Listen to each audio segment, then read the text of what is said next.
All right, let's jump right in. We're going to pull back the curtain on this invisible network that basically keeps our world running. I'm talking about global supply chains. We all just kind of expect the stuff we need to show up, right? But what happens when that system doesn't just get a little slow, but actually breaks? Well, that's what we're diving into.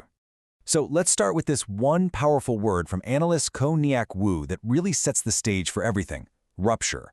And, this isn't just some buzzword. We're not talking about a slowdown or a little hiccup here. No, this is a fundamental break in how the world moves goods. And the scary part? It's happening right now.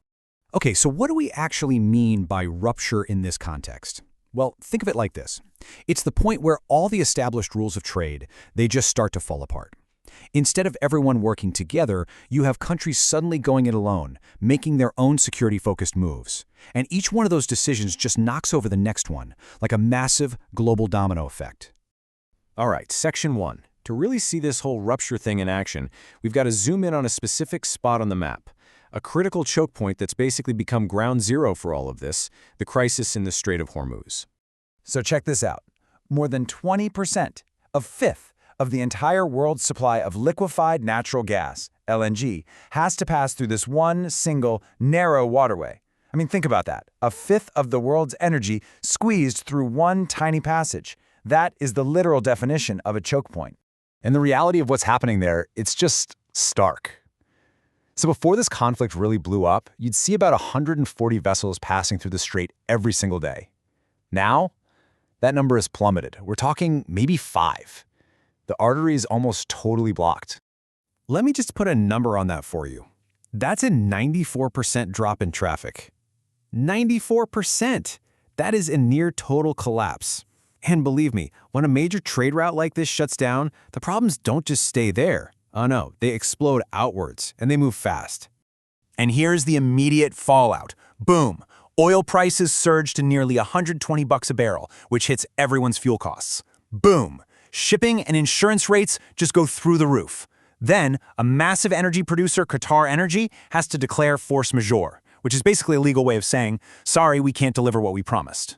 And on top of all that, ships are now forced to take this huge, costly detour all the way around Africa, adding like 2 whole weeks to their trips. Okay, Section 2. So you might think this is all just about oil and gas, right? Well, not even close. The ripple effect from this is now hitting an industry you would probably never expect: high tech. And this is where the whole tangled web of connections gets really, really interesting. So let me ask you a question. What in the world does a conflict in the Strait of Hormuz have to do with the smartphone in your hand? Or, the car you drive? The answer, and it's a surprising one, is a gas you probably only think about for birthday parties: helium. So here's how that hidden supply chain works. You see, Qatar, who, remember, is right in the middle of this crisis, produces almost a third of the entire world's helium. It's a byproduct when they process natural gas. And why does that matter? Because helium is absolutely 100% essential for making semiconductors. The tiny little computer brains inside basically every piece of modern electronics we own. The chain reaction here is, well, it's pretty simple and it's brutal. No natural gas shipments from that region means no helium.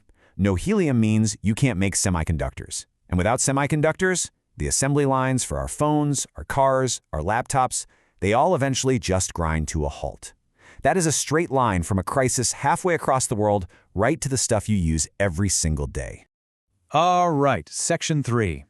So, as if the physical blockages and the resource shortages weren't enough, there's this whole other layer of chaos that companies have to deal with, and that is a tangled and, frankly, contradictory legal maze.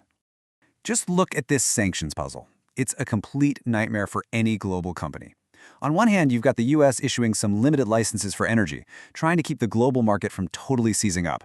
But on the other hand, the UK and the EU, they didn't do that. So imagine you're running a shipping company. Whose rules do you follow? Who do you listen to? It is a compliance disaster with no easy answer. And the legal mess just gets deeper. I mean, the U.S. had to temporarily waive a law that's been around for a century, the Jones Act, just to let foreign ships move stuff between American ports.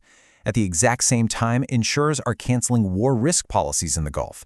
This could actually cause shipping companies to default on the huge loans they took out to buy their ships in the first place. The entire legal and financial foundation of global trade is, well, it's shaking. Okay, section 4. So now it's time to zoom out and connect all these dots. The choke point in Hormuz, the helium shortage, the legal chaos. Look, these aren't separate stories. They're all symptoms of a much, much bigger problem. Let's talk about why this fragility in the system really, truly matters. The bottom line is this. These are not isolated problems. They are overlapping, interconnected crises that are literally feeding on each other. And that creates a systemic threat to the whole world's economy. A break in one tiny part of the supply chain doesn't just stay there. It sends shockwaves through the entire system. And to put this whole thing into perspective, the analysis we're looking at says this is a level of risk for global shipping that we haven't seen since the absolute peak of the COVID-19 pandemic. And we all remember what that was like, right? The empty shelves, the crazy delays. The experts are basically saying we could be looking at that level of disruption all over again. And that right there is why it's so incredibly important to understand these supply chains. Our entire modern world is built on this incredibly complex web of ships and trucks and planes. These aren't just shipping routes. They're the vital lifeblood of our economy. I mean, that's the perfect way to describe it. So we'll leave you with a question to chew on. If these supply chains really are the arteries of the global economy, if they're carrying that lifeblood, what happens when they start to harden? What happens when they rupture? It's a question that honestly we all have a stake in figuring out.